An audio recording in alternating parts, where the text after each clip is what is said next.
Assalamualaikum warahmatullahi wabarakatuh. Bismillah, alhamdulillah, wasyukurulillah, wa la hawla wa la quwata illa billah. Asyhadu an la ilaha illallah wahdahu la syarikalah wa asyhadu anna Muhammadan abduhu wa rasuluh.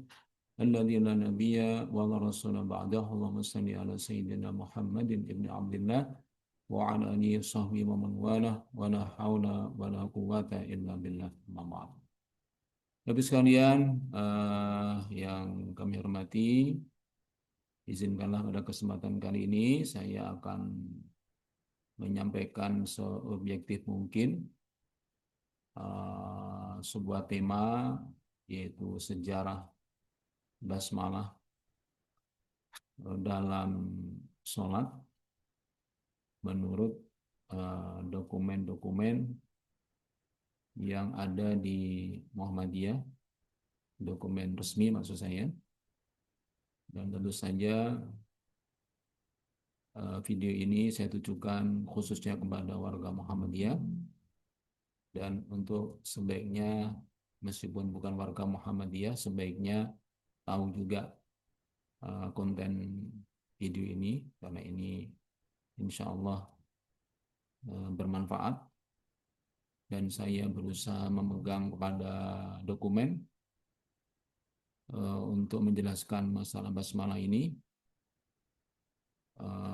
Dan bisa jadi ada dokumen lainnya, saya tidak tahu, tapi setidaknya yang saya pakai sebagai pegangan di dalam menyampaikan masalah hukum basmalah dalam sholat ini ada 3.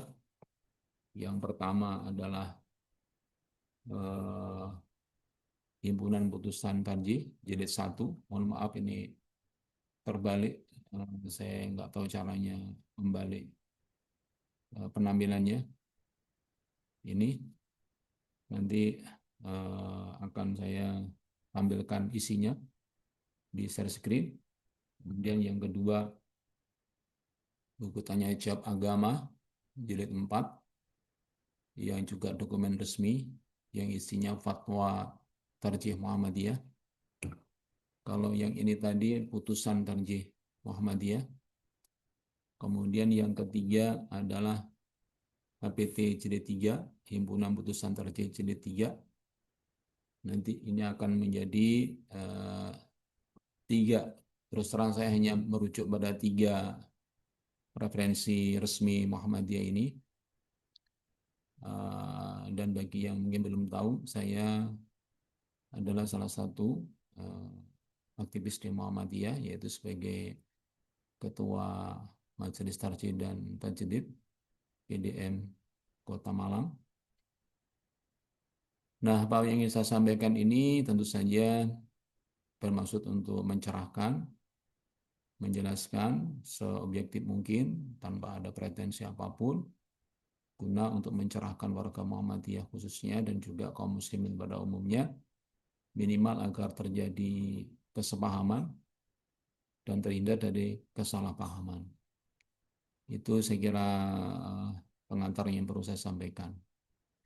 Baik, sekali lagi saya hanya merujuk di 3 dokumen resmi Muhammadiyah. Saya mohon dimaafkan atau dimaklumi kalau ternyata ada dokumen lain yang berbeda, tetapi sepanjang itu dokumen resmi Muhammadiyah, maka tentu saja saya akan merujuk kepadanya. Sebelumnya saya ingin sampaikan di produk tarjih Muhammadiyah itu yang utama ada 2, sebenarnya 3 ya. Pertama namanya putusan tarjih, yang kedua itu adalah fatwa tarjih, yang ketiga wacana tarjih. Namanya wacana ya tidak punya ikatan sama sekali. Kalau fatwa tarjih itu sifatnya himbauan, anjuran, tapi tidak mengikat. Adapun yang mengikat adalah putusan tarjih, gitu ya. Baik, untuk lebih jelasnya tentang tema ini, mari kita pelajari bersama-sama. Yang pertama, ini mohon maaf, ini hanya ilustrasi saja ya ini ya. Nah, ini adalah sampul HPT jilid 3. Sebenarnya ini mulainya saya harus HPT jilid 1 dulu, yaitu dalam HPT jilid 1 yang tadi saya tampilkan ini di kamera kecil saya itu. Nah, itu di halaman 79 tentang kitab shalah. Kitab shalah ini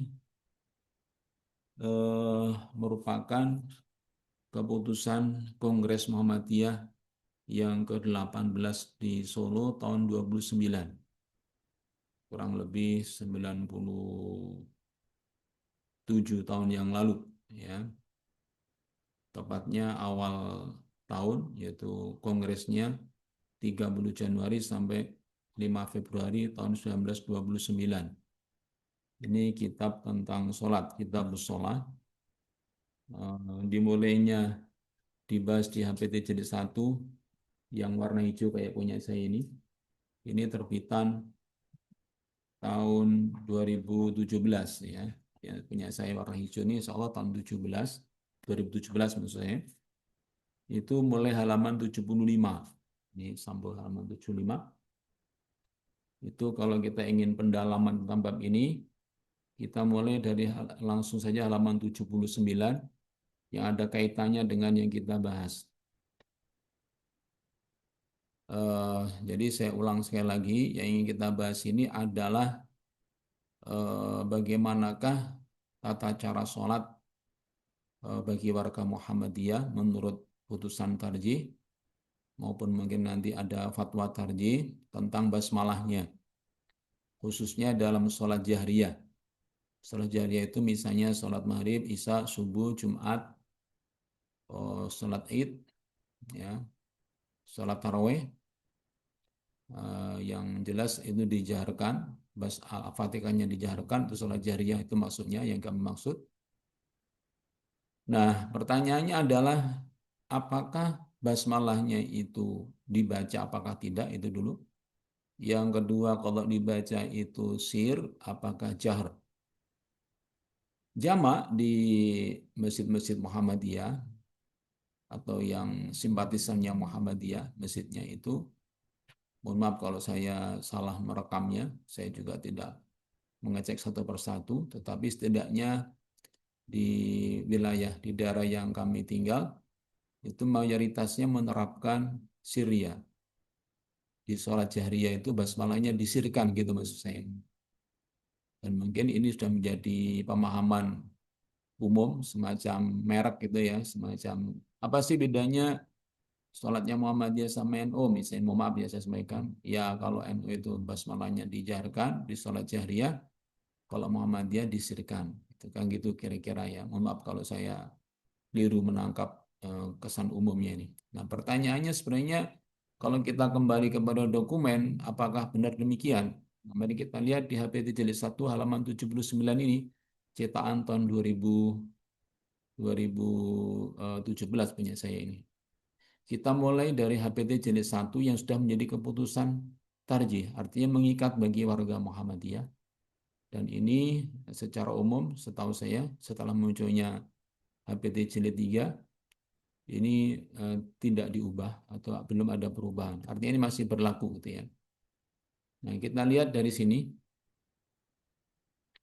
tentang tata cara sholat mulai tata cara sholat mulai poin yang ke-7.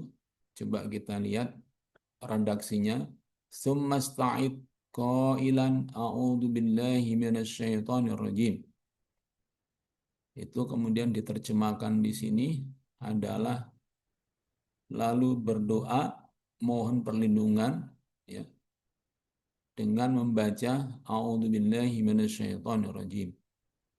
Sebenarnya kalau kita lihat di sini sebenarnya kan ini fi'il amr ya. Mungkin lebih tepatnya semesta'id, kemudian mintalah perlindungan seraya atau dengan cara berkata atau maksudnya berdoa a'udzubillahi minasyaitonirrajim itu ya.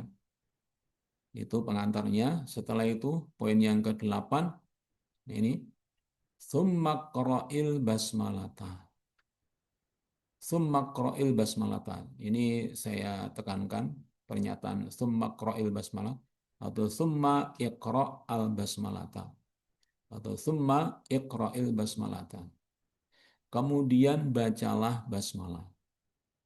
Dari sini maka Muhammadiyah memilih untuk eh, fix, yaitu basmalah itu dibaca, bukan langsung alhamdulillah maksudnya, tapi basmalahnya itu harus dibaca.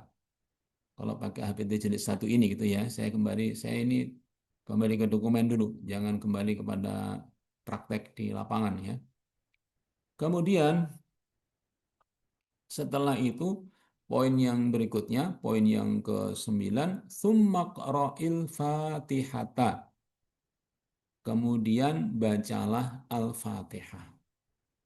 Gitu ya. Nah, sekarang kita coba pakai pendekatan sederhana, pendekatan kebahasaan mengenai fi'il amrnya Iqra. Iqra artinya bacalah. Ketika eh, Al-Basmalah itu disuruh baca, bacalah Al-Basmalah. Kemudian summa Iqra'il Fatihah. Kemudian bacalah Al-Fatihah.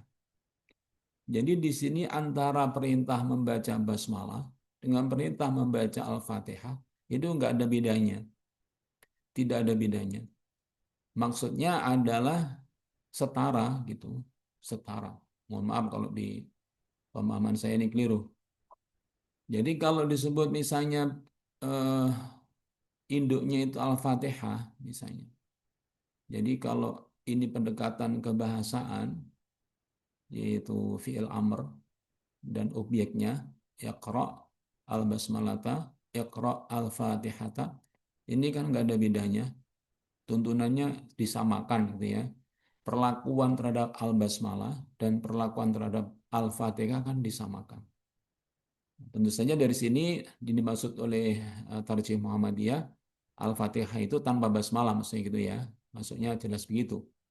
Jadi berarti untuk mulai poin ke-9 ini mulainya Alhamdulillahirabbil alamin. Jadi perintah membaca Bismillahirrahmanirrahim dan perintah membaca mulai Alhamdulillahirabbil alamin sampai waladhdallin itu sama. Apa artinya sama? Ya berarti bisa dibolak-balik kalau misalnya Al-Fatihahnya itu sir seperti dalam sholat sirriyah, misalnya duhur, asar, maka basmalahnya juga ikut sir, diperlakukan sama. Demikian juga kalau misalnya sholat maghrib, isya, subuh, Jumat, taraweh, sholat id dan sebagainya, karena Al-Fatihahnya dibaca jahar, maka basmalahnya juga ikut jahar gitu. Ini kita pakai pemahaman dulu ya, kita pakai atau base kampanye logika lah, logika perintah, memahami perintah namanya Iqra dengan poin ke-8 dan ke-9 itu sama-sama perintahnya sama-sama Iqra-nya gitu. Jadi sekali lagi saya katakan perintah terhadap Al-Basmalah dan perintah terhadap Al-Fatihah ini kalau kita mau bicara secara objektif, ini statusnya sama, perlakuannya sama. Karena dalam sholat cuma ada dua pilihan, sir atau jahar, maka berarti kalau Al-Fatihahnya dibaca sir, maka ikutlah basmalahnya juga dibaca sir. Kalau misalnya Al-Fatihahnya dibaca jahar, maka berarti basmalahnya juga dibaca jahar. Itu kira-kira penjelasan untuk HPT jilid 1 yang mulai tahun 29 keputusannya gitu. Dengan kata lain, kalau pakai logika, maksudnya logika kenapa? Karena saya lahirnya baru tahun 67 saya. Jadi ini saya lahir itu sudah berlaku sudah 40 tahun keputusan ini.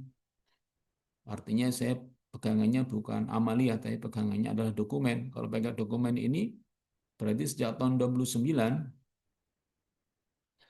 sampai nanti muncul HPT jilid 3 yang HPT jilid 3 itu terbitnya diterbitkan resminya itu adalah pada tahun 2018, berarti sudah berlaku selama berapa itu? Hampir 70 tahun, 69 tahun. Ya, mulai sampai dari tahun 29 sampai tahun 2018 itu kalau kita komitmen dengan dokumen HPT jilid 1, ya wajarnya basmalahnya mengikuti eh, Al-Fatihahnya gitu nih ya. Jadi kalau maghrib ya jahar, isya jahar, duhur sir gitu. Itu kalau pakai logika dokumen HPT jilid 1 itu ya.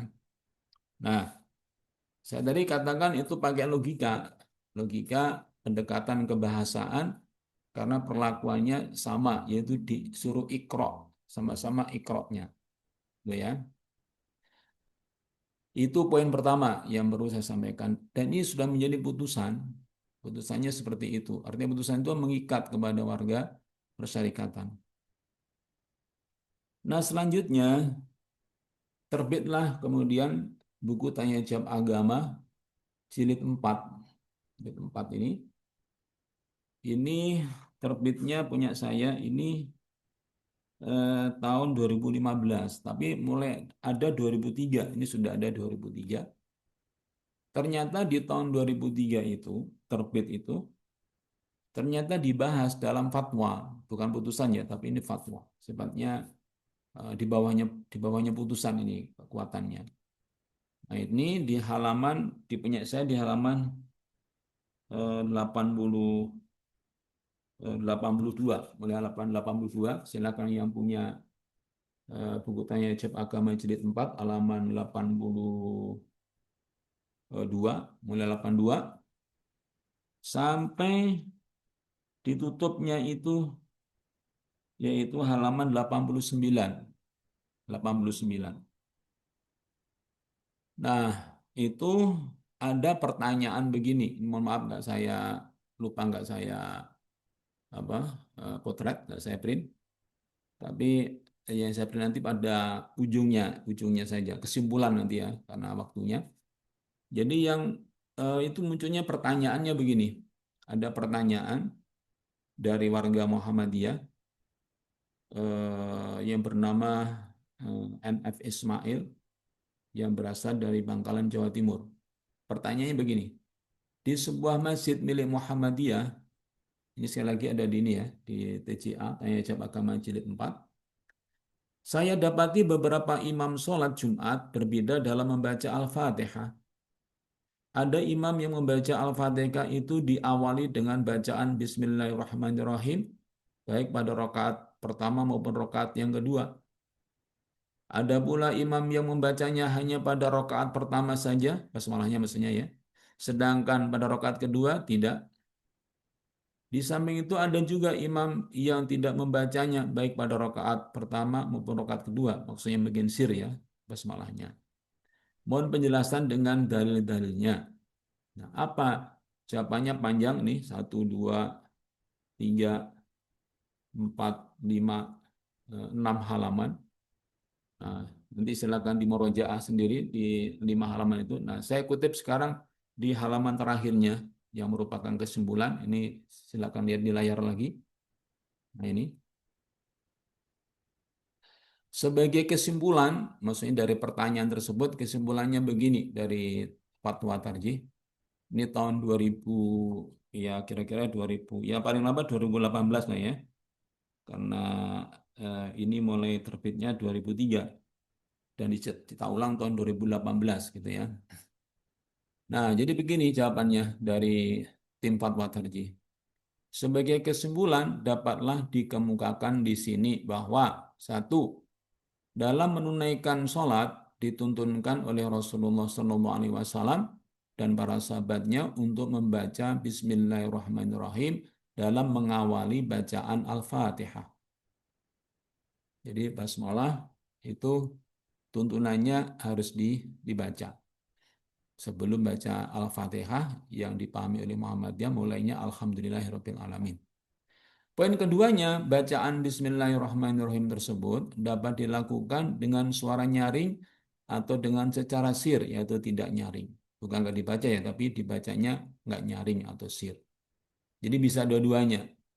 Bisa dibaca jahar, bisa dibaca sir, basmalahnya. Nah, yang ketiga inilah yang kira-kira merupakan tafsir dari putusan tarjih yang tadi saya bacakan, yang juga saya coba tadi perkenalkan secara logika pendekatan sederhana kebahasaan, nahwu sorobnya, kata-kata ikrok tadi itu. Poin ketiga ini yang menjadi kuncinya, agar tidak menimbulkan keraguan bagi imam yang membaca Al-Fatihah dengan suara nyaring, seyogianya membaca Bismillahirrahmanirrahim dengan suara nyaring pula. Saya ulang lagi. Poin ketiga, agar tidak menimbulkan keraguan bagi imam yang membaca Al-Fatihah dengan suara nyaring, seyogianya membaca Bismillahirrahmanirrahim dengan suara nyaring pula. Ini kira-kira maksudnya seperti yang tadi saya pakai logika sederhana pendekatan kebahasaan tadi ya. Jadi kalau sholat maghrib, isya, subuh misalnya, karena sholat jahriyah, yaitu ketika itu Al-Fatihahnya dibaca nyaring, maka basmalahnya juga dibaca nyaring. Jadi ini tidak ada bedanya dengan putusan tarjih mulai tahun 29 tadi. Gitu ya, ini putusan tarjih tahun 29 di Solo. Itu kemudian timbul pro kontra barangkali gitu ya di masyarakat, direkam oleh penanya tadi, maka terbit tahun 2018 ini. Jadi setelah berapa itu? 6 70 berapa itu? 80 90 tahun ya. Hampir 90 tahun, 87 tahun yang lalu lah gitu ya. Maaf, 87 tahun berlakunya HPT ini. Maka baru tahun 2018 itu kemudian ada pertanyaan seperti ini, dan isinya adalah inline dengan HPT jilid 1. Jadi kalau kita kembali kepada dokumen, maka merujuknya kalau kepada dokumen tata cara sholat Muhammadiyah itu yang mulai tahun 29 sampai tahun 2018 itu ya sholat jahriyah ya Abbas malahnya dibaca jahar dan sebaliknya. Sekali lagi, saya ingin pendekatan dokumen ya, dokumen resmi Muhammadiyah. Saya tidak bicara mengenai praktek atau amaliyah yang nyata di masjid-masjid persyarikatan. Itu tahap keduanya, tanya jawab agama ya. Dan saya katakan ini tadi adalah fatwa. Tapi fatwanya itu mengokohkan putusan gitu ya, putusan tarjih 29. Jadi fatwa tarjih tahun 2018 ini atau 2003 sesuai dengan cetakannya, tergantung cetakannya maksudnya. Nah, itu adalah mendukung atau sekaligus menjelaskan, menegaskan maksud dari ungkapan summa qra'il basmalah, summa qra'il fatihah tadi di halaman 79 HPT jilid 1 itu adalah maksudnya bacaan basmalah itu nyaring tidaknya, jarsirnya itu mengikuti jarsirnya Al-Fatihah gitu ya. Itu kira-kira tahap keduanya. Nah, baru kemudian tahap ketiganya, nah ini HPT jadi 3. Jadi 3 ini. Ini ada di halaman, itu sudah kita lihat di sini ada, yang mulai halaman 193, HPT jadi 3, itu ada penjelasan sebanyak 3 halaman, berarti sampai halaman 195. Itu saya tampilkan, barusan saya foto tadi, di screen sudah bisa jenengan lihat. Nah, di sini penjelasannya tidak saya baca semuanya, tapi saya ambil intisarinya saja.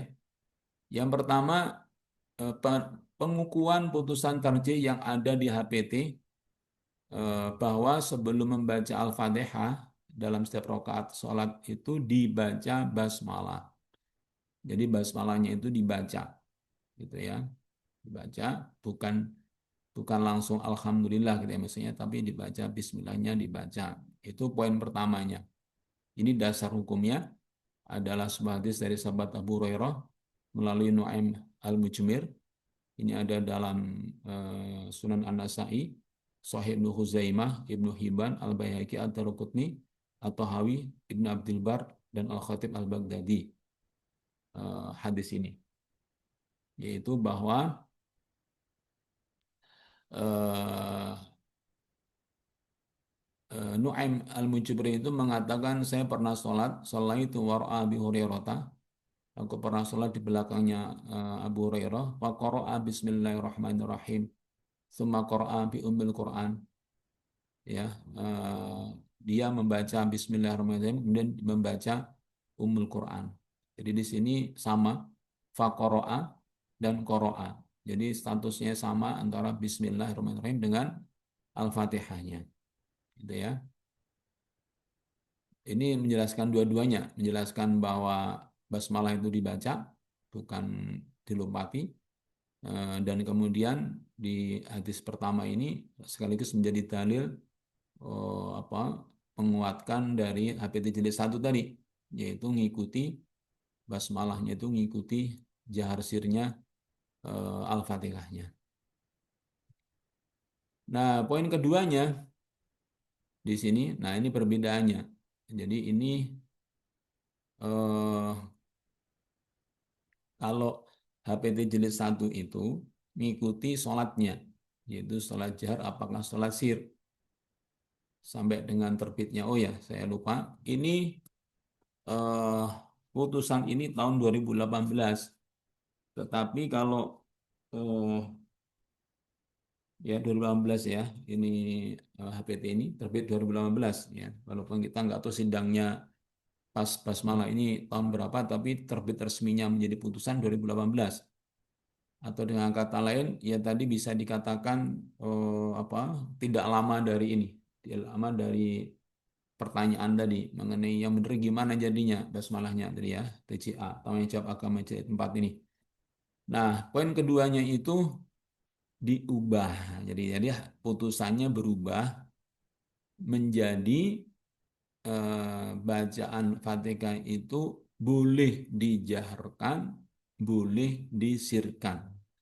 Tetapi saya ingin menegaskan di sini apa coba kita apa cerna pelan-pelan bacaan basmalah sebelum Al-Fatihah dalam sholat jahar boleh dijaharkan dan boleh pula disirkan atau dipelankan berdasarkan jamak antara hadis-hadis yang memberikan pengertian bahwa Rasulullah SAW menjaharkan basmalah dalam sholat jahar dan hadis-hadis yang memberi pengertian sebaliknya, yaitu bahwa Rasulullah sedang memelankan basmalah dalam sholat jahar sesuai dengan kaidah i'malul kalam aula min ihmalihi.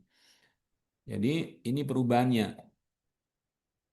Mulai tahun 2018 itu baru berubah dari sebelumnya itu adalah kalau jahar ikut jahar basmalahnya, kalau sir ikut sir basmalahnya. Nah, baru mulai 2018 alias berapa? 9 tahun 8 tahun yang lalu atau 7 tahun lebih yang lalu itu baru kemudian dinetralkan. Dinetralkan itu artinya posisinya disamakan. Ini tidak ada kata-kata dihimbau supaya kebanyakan sholat jaharnya dijarkan basmalahnya atau dihimbau supaya sholat jaharnya itu basmalahnya disirkan, itu enggak ada. Tapi posisinya disamakan dengan sigotnya, redaksinya, ibarohnya sholat jahar boleh dijaharkan dan boleh pula disirkan atau dipelan. Jadi posisinya disetarakan. Itulah produk terakhir dari putusan tarjih, yaitu menyetarakan antara jahar dengan sir setelah sebelumnya kalau jahar ya jahar, kalau sir ya sir. Gitu ya. Nah, ini kemudian dalil-dalilnya itu ada 4 buah hadis. Hadis pertama tentang jahar yang udah kita baca tadi dari sahabat Abu Hurairah. Kemudian hadis yang kedua dari jalur Abu Hurairah juga, maaf, dari Ummu Salamah yang juga dinyatakan sahih, yang tadi juga dinyatakan sahih oleh para ulama hadis, yaitu eh, bahwa Ummu Salamah pernah ditanya tentang qiraahnya Rasulullah SAW. Faqalat kana yuqatti'u qiraatahu ayatan-ayatan bismillahirrahmanirrahim alhamdulillahirabbil alamin.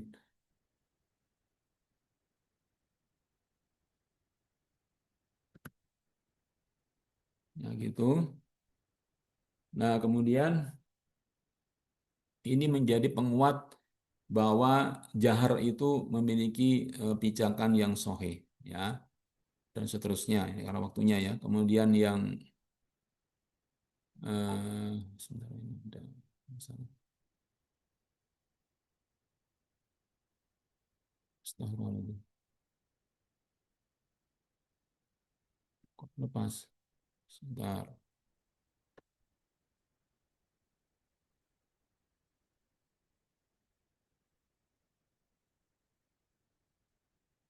Ulang lagi. Nah, ini.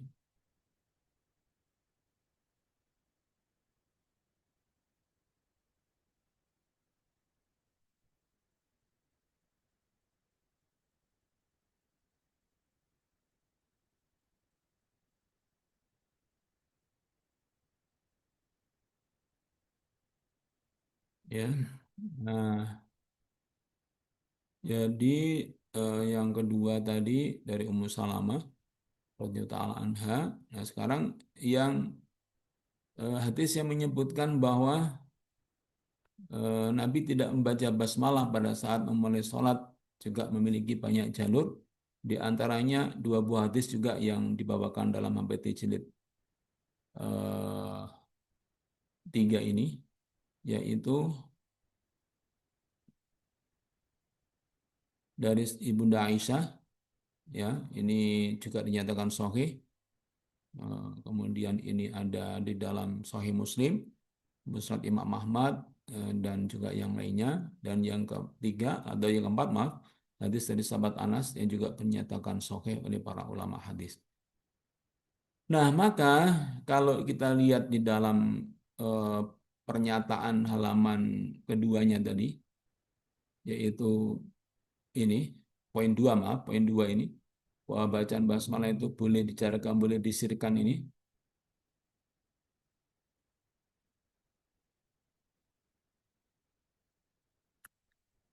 Nah, ini bisa dikatakan eh, pertama dari poin 2 ini boleh dijarkan, boleh disirkan. Kemudian dari segi pengungkapan dalilnya itu sama-sama duanya. Dua buah hadis yang mendukung basmalah dijarkan, dua buah hadis itu mendukung bahwa basmalahnya disirkan. Jadi penggunaan dalilnya itu 4, itu bagi dua, 2 sama 2. Kemudian dari segi eh, arahannya atau putusannya boleh dijalankan, boleh disirkan. Maka boleh kita katakan mulai 2018 itu menjadilah keputusannya itu 50-50. Dengan kata lain, kalau sesuai dengan arahan dari putusan tarjih HPT Jilid 3 ini, hendaknya Masjid Muhammadiyah itu jangan sampai ada terkesan dominan dijarkan atau dominan disirikan. Nah, itu amanatnya begitu. Jadi supaya dibuat seimbang. Bagaimana cara menyeimbangkannya? Ya macam-macam. Bisa misalnya maghribnya basmalahnya dijaharkan, isaknya menjadi disirkan, nanti subuhnya dijaharkan kembali atau dibalik. Maghribnya disirkan, isaknya dijaharkan, subuhnya disirkan. Terus begitu sehingga akhirnya dipahami, oh berarti ini netral, maksudnya di tidak ada yang lebih didominankan gitu ya antara jar sama sir itu. Nah, ini sekali lagi mulai 2018, yaitu ketika terbitnya di tanfidnya HPT Jilid 3 ini gitu. Adapun sebelumnya itu ngikuti ya sejak tahun 29 sampai terbitnya ini, ya, itu adalah posisinya basmalahnya itu mengikuti sifat sholatnya, apakah jahriyah, apakah siriyah. Nah, mulai 2018 itu tarjih mengambil mengubah keputusannya menjadi dinetralkan atau disamakan antara jahr dengan sir meskipun dalam sholat jahriyah. Sehingga kalau kita kembali kepada 3 dokumen ini, pertama HPT jilid 1, kedua tanya jawab agama jilid 4, yang ketiga kepada HPT jilid 3, maka menurut saya sudah sangat jelas arahannya itu adalah menetralkan.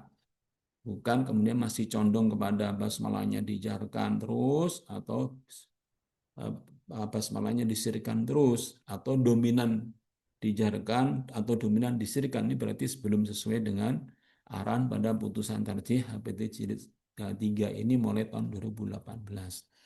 Demikian, semoga ini bisa menjadi pencerahan buat kita semuanya. Saya sampaikan sekali lagi, dasar dari apa yang saya sampaikan itu adalah 3 dokumen saja. Sementara dokumen kan banyak. Jadi saya tidak menemukan atau mungkin ada sesuatu dokumen yang mungkin berbeda dengan yang saya sampaikan. Ya mohon kami diberikan informasinya. Tetapi sepanjang 3 dokumen ini yang menjadi rujukannya, maka inilah fakta dokumen legal formal yang ada di Muhammadiyah untuk menjadi pedoman buat kita semuanya, dan semoga ini juga bisa menjadi masukan atau informasi buat kaum muslimin selain daripada warga Muhammadiyah. Demikian yang bisa saya sampaikan. Semoga sekilas info ini bermanfaat untuk kita semuanya, dan ada salah hilap kurangnya atau mungkin ada kurang informasi, mohon tegur sapanya. Saya tidak ada niatan kecuali untuk kita tanda kutip supaya kembali kepada rujukan-rujukan resmi, dokumen-dokumen resmi. Itulah yang menjadi pijakan untuk penguatan aspek peribadatan kita sesuai dengan putusan tarjih Muhammadiyah, baik itu putusan maupun fatwanya. Wallahu a'lam bishawab. Kita tutup dengan doa kafaraah majelis. Subhanakallahumma wa bihamdika asyhadu an la ilaha illa anta astaghfiruka wa atubu ilaik. Nasrun minallah wa fatun qarib wa basyiril mu'minin. Wassalamualaikum warahmatullahi wabarakatuh.